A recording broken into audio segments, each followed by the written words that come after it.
This is the sound of Laurel Canyon in Hollywood, California, a few weeks ago, 30 years ago, as the Red Hot Chili Peppers finished recording and mixing Blood Sugar Sex Magik. This is the sound of cars driving by when they were set up to record the cover of Robert Johnson's They're Red Hot at a super fast pace. It's insanely difficult, by the way. And this is the first Dissection video in my web series, The Alternative Sound. It's my favorite song on the album. One of them, Sir Psycho Sexy. It's just an epic song. It's so fucking epic.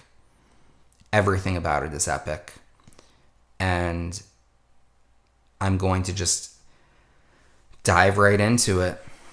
So without further ado, this is the mix and production dissection of Sir Psycho Sexy. So this is how it's going to go. I'm going to show you what I assume to be on the track sheet, which is to say what was on the tape, and how I believe those tracks were routed to the console. And you can see the console here. This is just Pro Tools HD. And you can see all of the tracks. You will notice that there is not just 23 tracks. There's 23 tracks on the tape. But those tracks are split up with sends and mults. And there's also effects routed to console channels instead of the effects returns, because that way you can automate the effect level. What tracks were on Sir Psycho Sexy? This is it. We have the overheads. I am calling them the overhead hi-hat, overhead mid, and overhead ride. We have the snare and the kick. The snare on Sir Psycho Sexy is, I believe, going into the Eventide H3000 in one of the dense or dark rooms.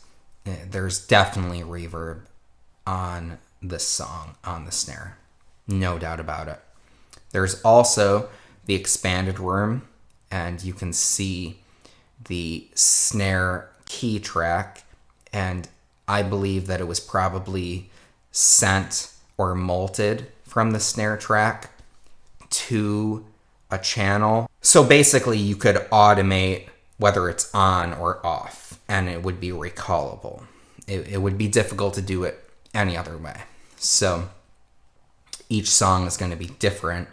So to be able to recall a song, unless they just totally mixed things and had them finished and then moved on, who knows? I doubt that happened. You have the bass DI, the bass amp, and you also have the bass amp when the Mutron is engaged, because it would have had to be EQ'd differently. We have two channels of guitar. One is the bass, one is the JTM. Those two tracks were also used to print subsequent tracks. So at one point in the song, you will notice that the right side drops out and becomes a solo.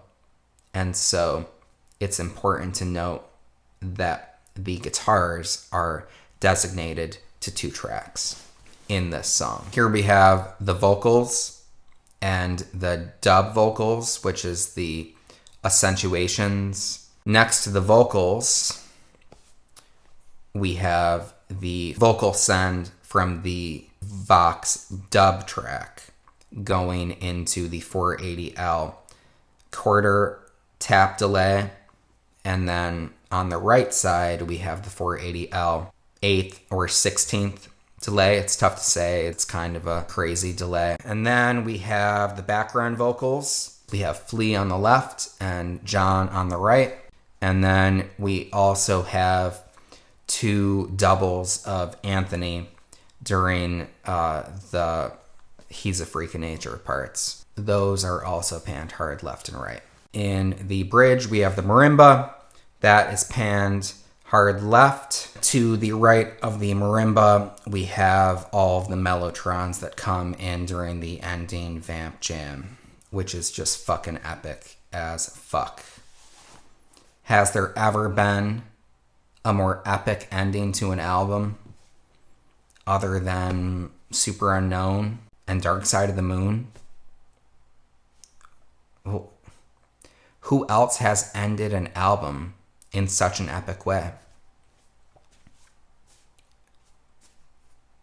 I will continue saying how epic this is, not only throughout this video, but throughout the rest of my life. Then we have at the end of everything the master. These tracks were probably bust, but I have no way to know that. I'm not including any bussing on this.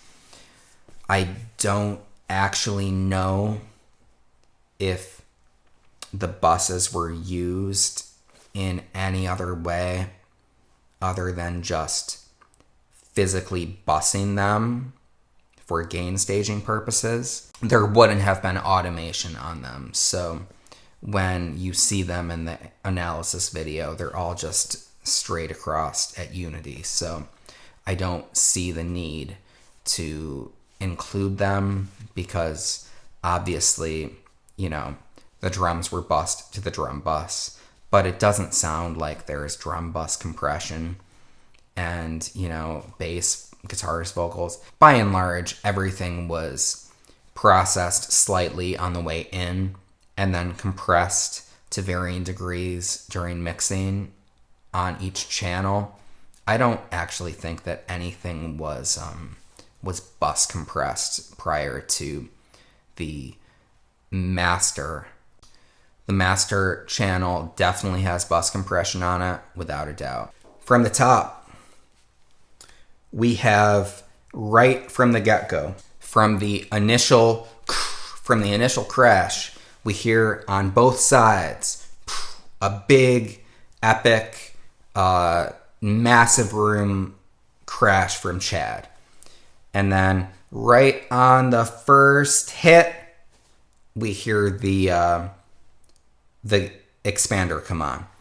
If you look at the mixer, you will see when the snare key is automated up, and that's when the huge room sound on the right goes from being massive to boom, to being, you know, the gated reverb that it's used as.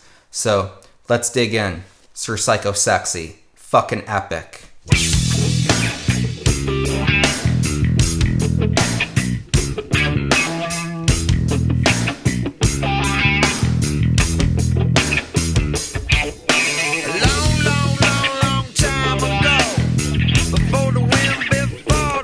All that is playing right now is drums, bass, and guitar and vocals. Neutron in.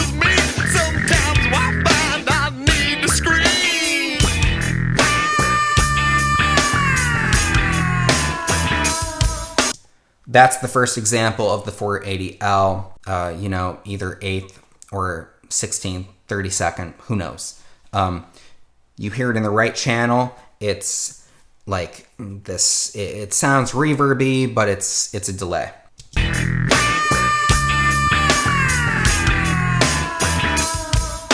You can really hear it in the decay.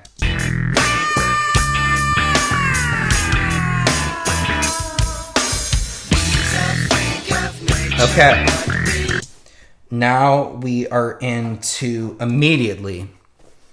We have the background vocals, Flea hard left, John hard right, Anthony dub on the left, Anthony dub on the right. This is all U87. In the video, it looks like they're doing gang vocals, and they no doubt tried to do that, but clearly the way that it's mixed, they had the track, so like it wasn't an issue to just do, you know, double Anthony's.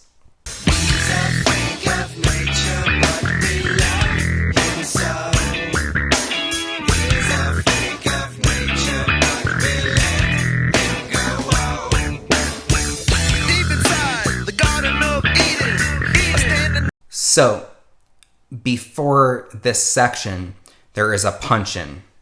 Why would they punch in drums in this section? Chad could play it.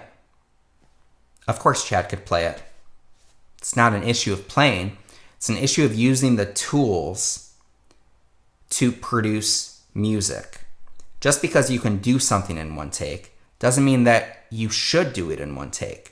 There's a lot of ambient sound. They're using a lot of the room sound. You have to do punches in this situation when you are working on analog tape because, like, it crossfades it. It's a natural crossfade. They didn't have the digital tools that we have now. Of course, you know, I could set up a pre-roll in Pro Tools and just have the drummer play along and just, you know, splice it. Or I could just, you know, chop out a little bit and crossfade it or fade each one in just a tad to give it that separation, so I still have the room sound, but the separation of the sections. They couldn't do that then, so this was definitely a punch. You can hear it just so clearly on the crash. Psh. Listen, so much of this is going to be putting on good headphones and listening.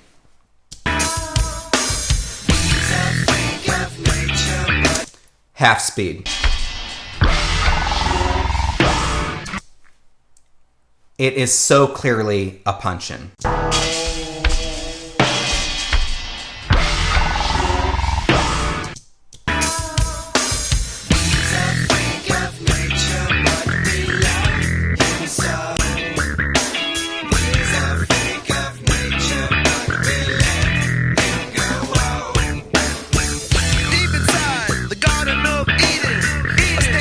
So right there we have the first, this is the first time in the song that we hear on the left channel the quarter note digital delay of the 480L on Anthony's Vox dub.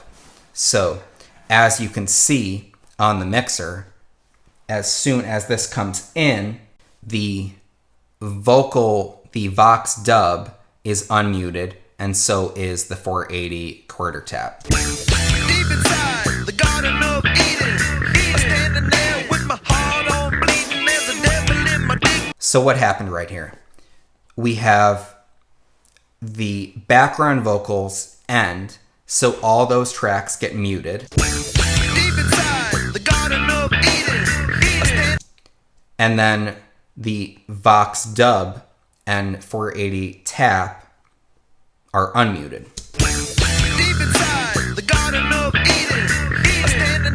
And then they get remuted. Here's another punch. Again, it's not because they couldn't play it. It's because there's so much ambience that if you have a punch, then it is an easy crossfade.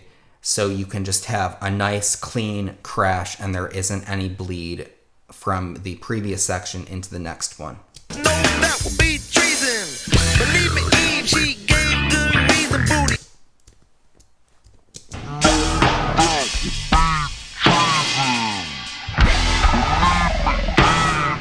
No, that would be treason.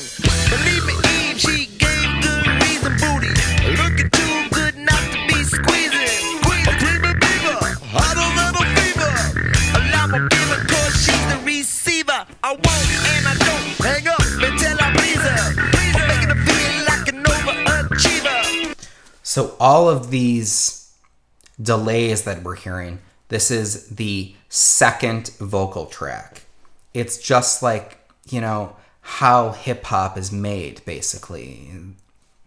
It's since, you know, this is just the way that like hip hop production works. You have the main vocal track, And then you have the accent track. What they did on this album, on this song in particular, because it's such a rap-heavy song, is with the vocal track, the vocal dub track, they sent one side to a tap, and they sent the other side to the multiplier, the 16th, 32nd note. So, on top of this, they could process things differently by printing them to tape, not mixing. It was whatever was printed to that Vox dub track, that's what went into both channels. No, that would be treason. Believe me, Eve, she gave good reason. All of these crashes, I don't know if they're all punches. I would assume that they are.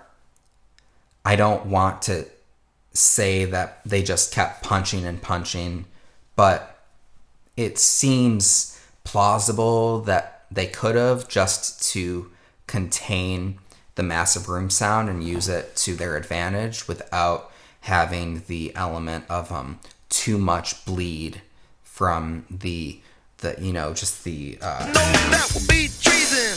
Believe me, Eve, she made it just a teaser. Or then I gave it back a little bit deeper. When he says deeper, listen to how much bass is in not just his main vocal track, but also in the delayed vocal dub. There is so much plosive in it. This is just not something that would exist in modern music, because it would be viewed as not pleasing, because it doesn't sound perfect, but it gives his vocals a character that most vocals just don't have now. Anthony isn't the best singer or rapper on the face of the planet. So how does he sound so good? Well, he sounds good because, one, he has a great voice. 2, he writes great lyrics. 3, he has excellent rhythm. And 4, he has excellent delivery. So I think that using the SM7 into 1073, while only slightly compressing it with LA2A to tape, allowing the tape to be driven at times, it really just gave his vocals a character that just sounded super original and awesome and just full of character. And, all of these tracks have DBX 160 on them. All of them. Literally every track. The fucking kick, snare, overhead 1, 2, 3, room, bass DI, bass amp, guitar 1, guitar 2, vocal 1, vocal 2. That's 12 DBX 160s, 160 VUs as we now call them. And they had some other compressors as well, but by and large, that's all that they needed. Because that's all that we're hearing right now is 12 tracks. It's fucking insane. Think about it. To sell 12 million albums with only 12 tracks of audio, it's mind-blowing.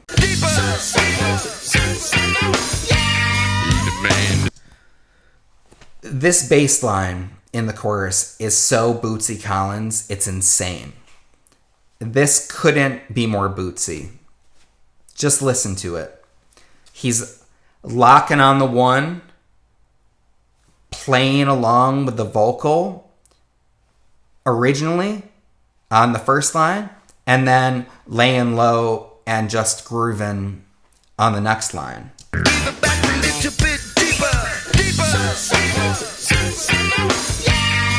man that I met one time.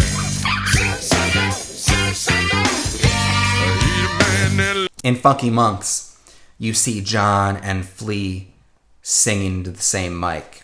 Same situation with the gang vocals during the He's a Freak of Nature section. They didn't end up recording them like that. You know, they probably wanted to, but it just made more sense to do it separately. So on Deeper, you hear the plosive, and that delay brings us into the chorus.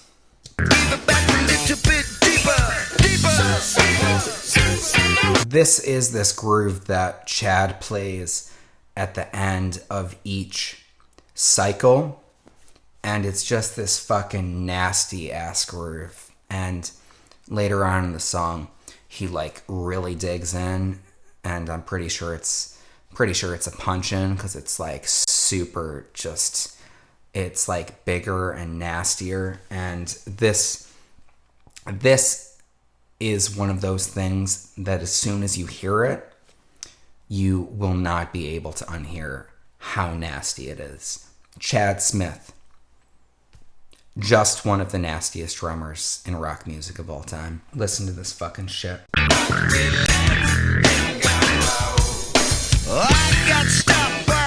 Listen to it. It's so nasty. It blends so well into the vibe of the song and the groove of the song, but it's not the same.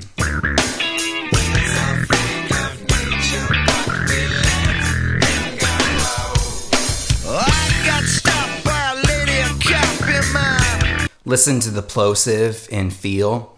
All of this stuff. It's the SM7 without the bass roll off. That's why all these things have so much plosive. He's right up on the mic. The 1073 is cranked. It's going into LA 2A, which is going to keep it from, like constantly overdriving the tape, but slightly overdriving the tape. Your legs and then you try to cop a feel. That cops you was all dressed in blue. Was she pretty? Boy, I'm telling you, she stuck my butt with a big black stick. Well, I said, what's up? Now suck my dick like a ram getting ready to. In this section, we can hear the vocal bleed, the scratch vocal bleed, in the drum mics. Listen closely. Now suck my dick like a. Suck my dick like a.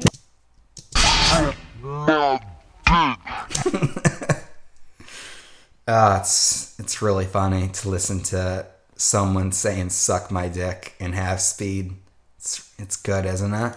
Suck my dick like. Do you hear that right there? My dick like my dick.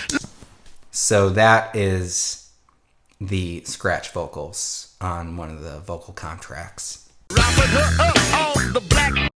And right here you can hear when he says up, this is overdriven tape. So it's one of the, best things about recording to tape is being able to print distortion in a really natural way. This shit is just really difficult to do in the digital age, like printing it. It's easy to mimic it, but it's not the same thing as printing it. And I think this is a total example of a comped vocal. If you listen to Up, it definitely sounds like it's coming from a different track that is comped with a current track. Let's listen.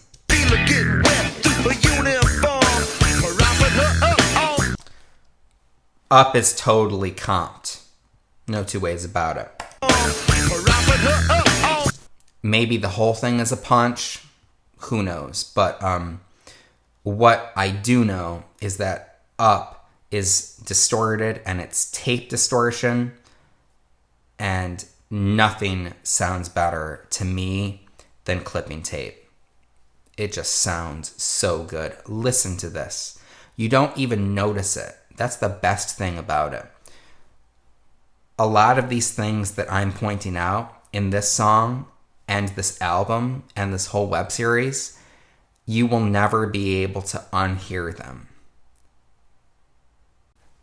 That's that. As soon as you hear it, you'll be like, oh man, I'm glad I know that, but I wish I didn't.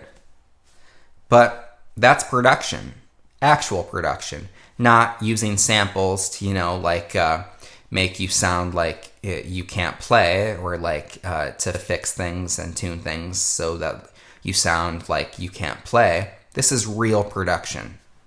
Listen. Uniform, wrapping her up on the black and white, unzip their slip with his check. Hear the white? Her up on the black and white, unzip their slip with his check. I spotted her like no SWAT team can. The Vox dub track is clearly more compressed than the main vocal track. And that is best heard with tight, because things like tight, they have a lot of attack, which will, really trigger a compressor. Bass, plosives have a slower trigger of compressors. Tight, you can really hear that, you can really hear the compression. Sounds amazing. This is compression done well. Not compression and limiting used into oblivion to make everything sound as fucking loud as goddamn possible so that there isn't any dynamics whatsoever, and it's just this onslaught of sound of modern music since 1999. On the black and white, unzip their slip with his check. I spotted her like no SWAT team can. To the cherry pie, right into jam. So right here, listen to Jam. The cherry pie, right into jam. To jam. So not until he says jam can we really hear noticeably that the Vox dub track is panned slightly right, while the Vox dub tap delay is clearly panned left.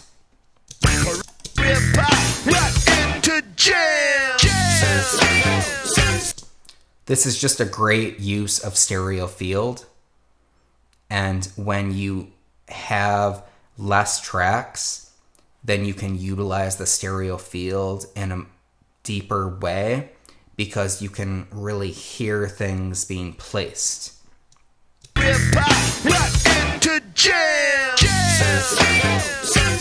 Just listen to that.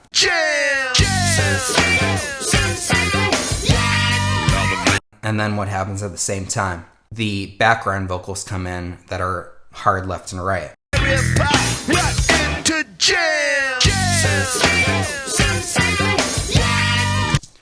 It's how it's done.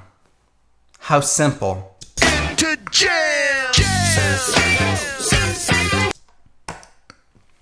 Another punch.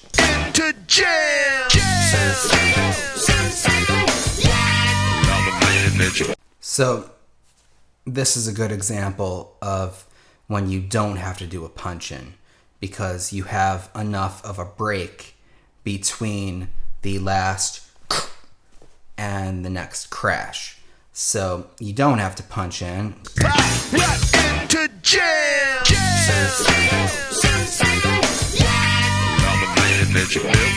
Listen to that great splash.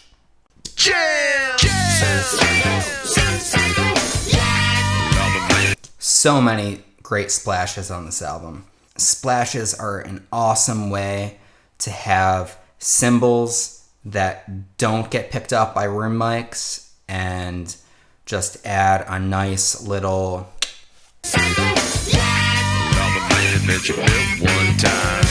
and the splashes are all over this album. Not only this album, but most of the albums that I'm going to go into, splashes are so key to just, have cymbals without decay, and they add so much vibe all the best drummers use splashes. What is this click? It could be digital. Could also be a compression artifact.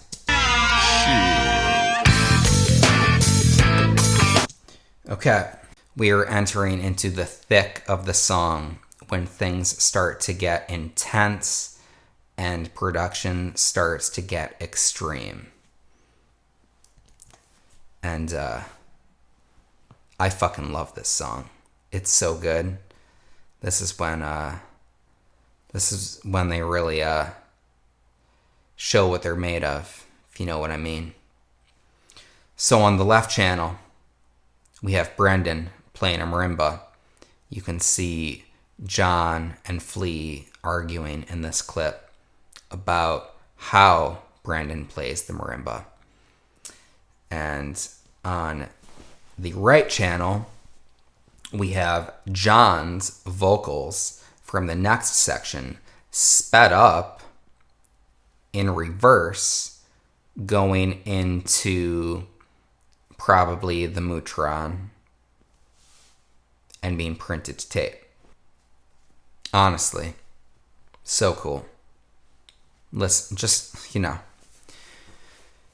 listen and bask in the brilliance of production of people just like so good at what they do. You know, it's so amazing. This could have been printed to like maybe 1/2 inch or 1/4 inch master tape. The tape was sped up from the vocals in the next section.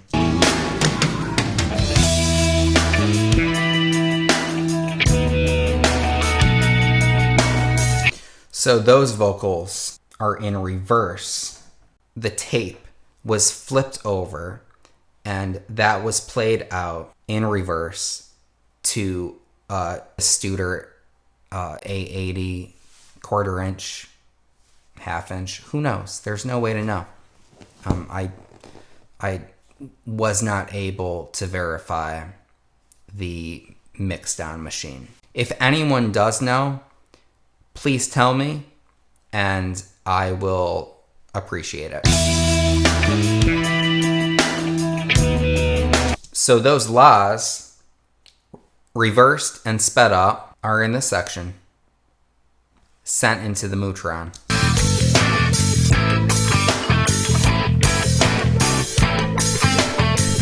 Also in this section, you can see that this is when we switch from the Marshall bass master on the left and the Marshall on the right to this.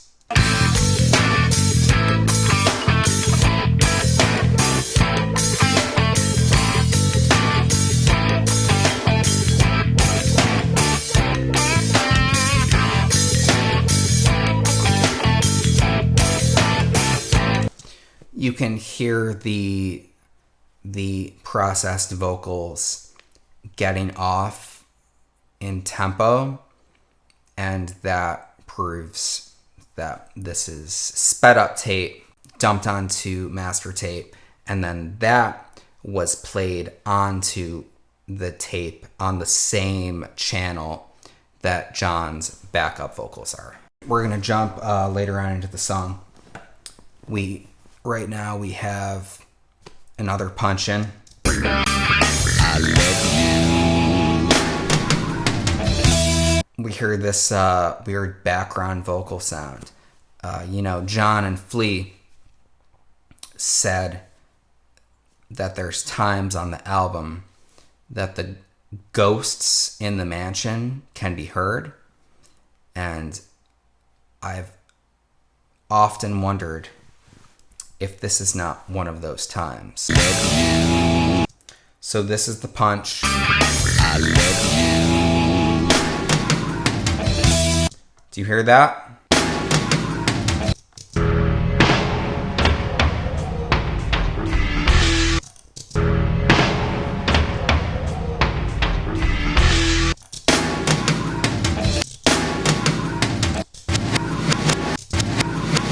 So right there, I just reversed it, and you can hear that the vocals, whatever that sound is faster. So what I can do is slow it down. What is that? Who knows? Could be Chad, could be Flea, could be a ghost, but whatever it is, it's in reverse and it's sped up, leading me to believe that it was obviously printed at the same time that John's reverse vocals were printed. But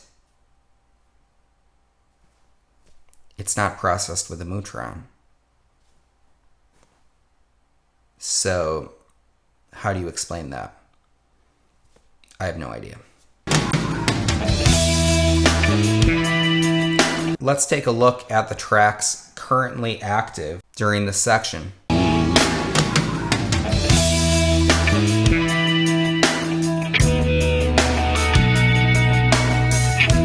So this is the point when the Bassman channel becomes a treble channel.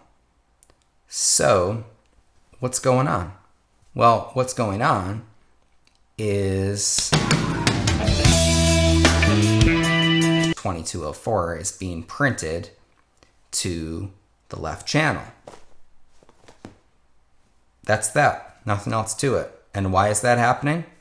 Well, because there's about to be a guitar solo, and we can hear the feedback coming in on the right channel in a second, and that fills out both tracks.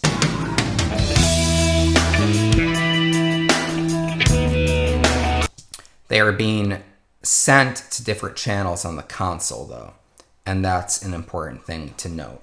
So you can hear where it switches from the twin amp to the single amp. I love you. Right there. I do miss you. I love you.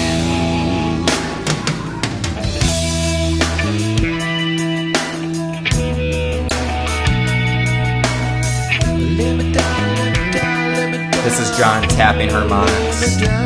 This is John tapping harmonics with wah into his chorus pedal into Marshall. I do miss you.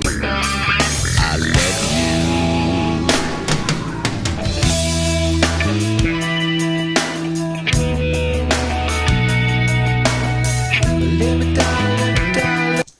And now let's jump to the solo feedback that comes in on the right channel.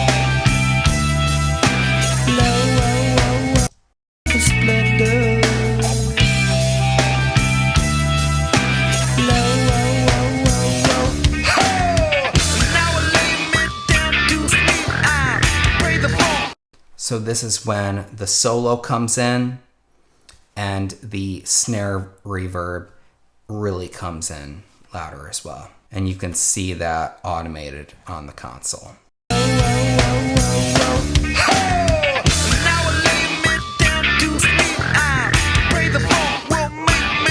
So in this next section, we have the guitar solo come in, we have the snare reverb come up, and we have the Mutron come back in.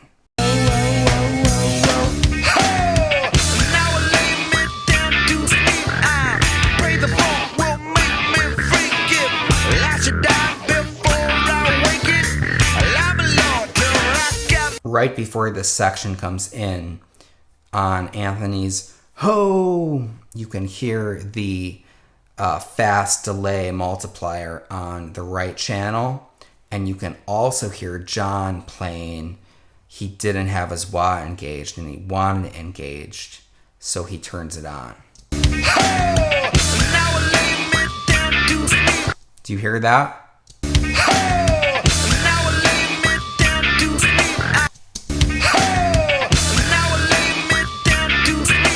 It could be a tape splice, it could be a punch-in, but these are two vastly different tones right next to each other.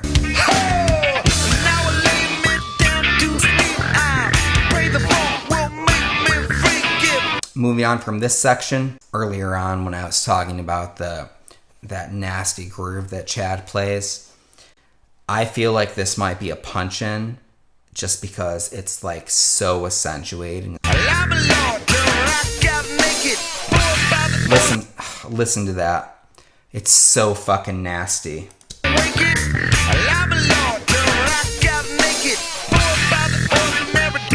And John totally locks up with him too.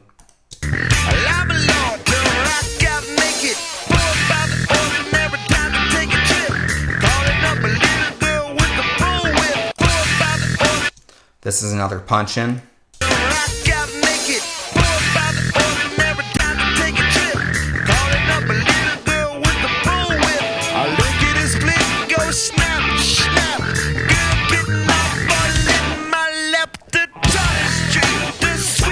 Right there is where you can really hear the snare reverb decay.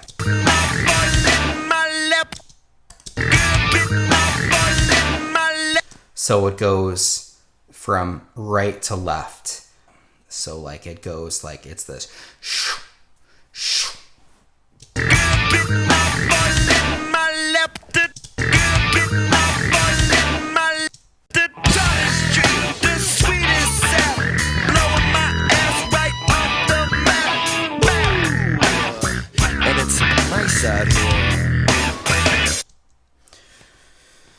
Okay, we are now entering the epic final vamp jam of what, in my opinion, is one of the best albums of all time.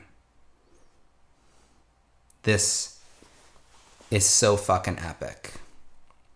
It's so good. And how do they do it? Well, let's listen to a few things before we dive in. So this is the last vocal tap delay. Matt. And it's my side. After he says it's and before nice, you hear a and it's my side. And it's my side. And it's my side. It's a tape splice because this whole ending section is slowed down. And it's my side. And it's my side. It's slowed down so slightly. And it's my side. And it's my side. So we're coming into the super fucking epic ending of the album. This super dope, long vamp with a progression. Totally, Jimi Hendrix inspired. Just directly from the direct consciousness of John Frusciante playing with the Red Hot Chili Peppers, and it's so good. And we have Brendan O'Brien playing at 4 Mellotron tracks. It's just so epic. So fucking epic. And it's my side. And it's my side. That's the tape splice. That's when the tape slows down. In Pro Tools, it slows down by 0.4%. I don't know what that is in inches per second. And I honestly don't give a fuck. Figure it out if you want to know. I don't care. All I'm saying is that they slowed it down after the entire section was recorded and edited. And that's what it sounds like. How do I know that? Because this is what it looks like. And it's my side. And it's my side. This is what's on the album with the slowed down splice. And it's nice out here. This is what's on the album without it slowed down. And it's nice out here. It's super subtle, but it's important because it gives the end of the album a different vibe. And that's what this album is all about. It's just total vibe.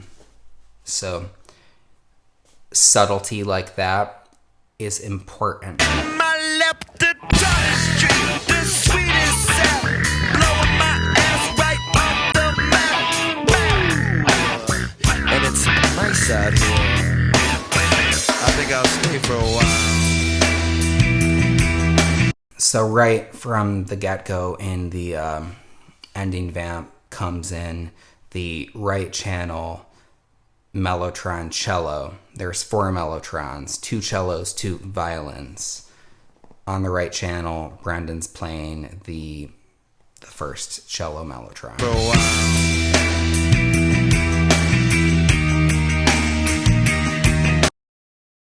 In comes the tambourine, which is really replacing the right channel overheads so that because the hi-hat was there and it's moving, the drums are moving to the left channel overhead because it's the ride is in the left channel, and we have the snare reverb getting raised up, which you can see. I think I'll stay for a while.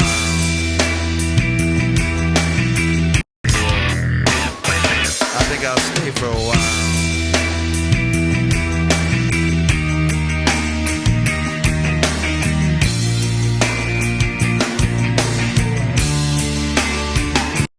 You can really hear the wobble in the mellotron tape because of it being slowed down, which is super cool. I think I'll stay for a while. We have the mellotrons coming in, we have the vocals going out, and the stereo guitars coming back. I think I'll stay for a while.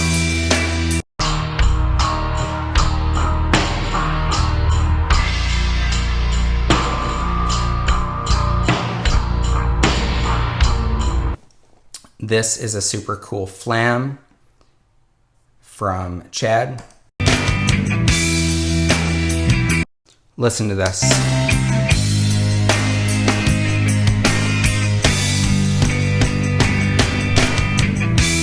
Nasty. So this is a punch. You can hear the wobble of one of the mellotrons as it goes down.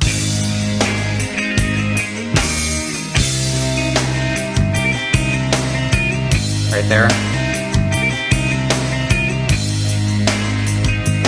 So right here, you can clearly hear the hard left and mid overheads.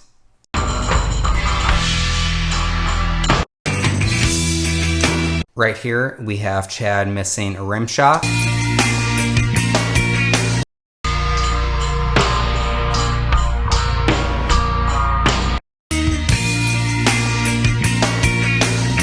And here you can really hear the snare reverb.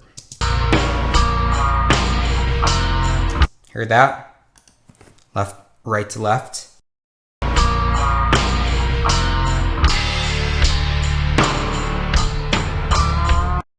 And right there, with that rack hit, you can totally hear how there's 3 overheads because of the placement of everything. And the rack tom is very right, and with this crash,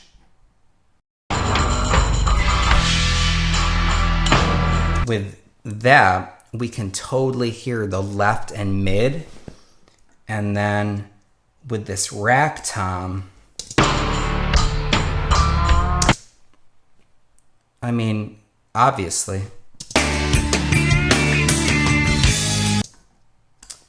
Another punch.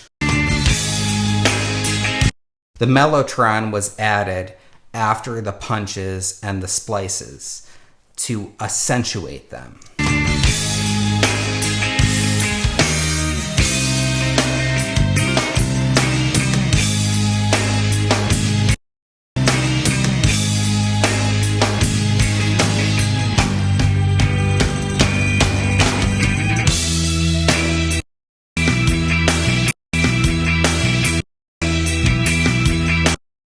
Right here you can hear that because Chad doesn't hit the snare hard enough, it doesn't trigger the expander, so it doesn't go into the reverb and it doesn't trigger the expanded room mic. And the next one does.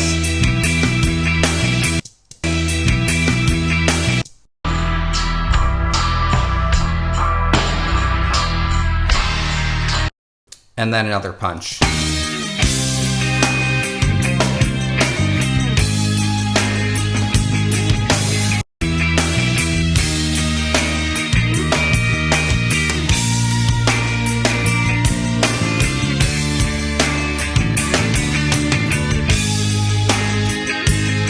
Another punch.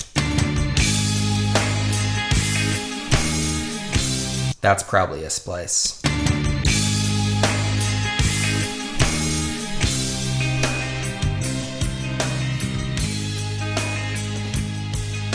And right here you can hear all the mellotrons.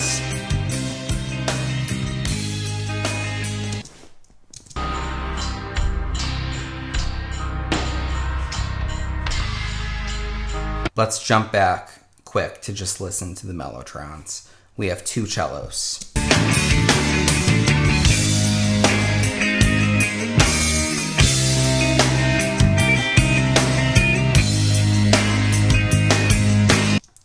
Two separate ones right there.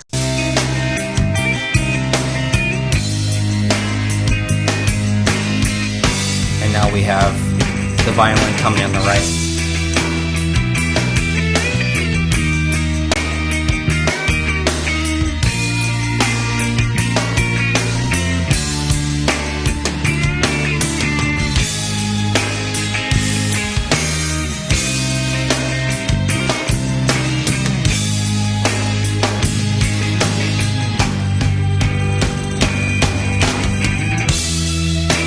Now we have the two violins and two cellos.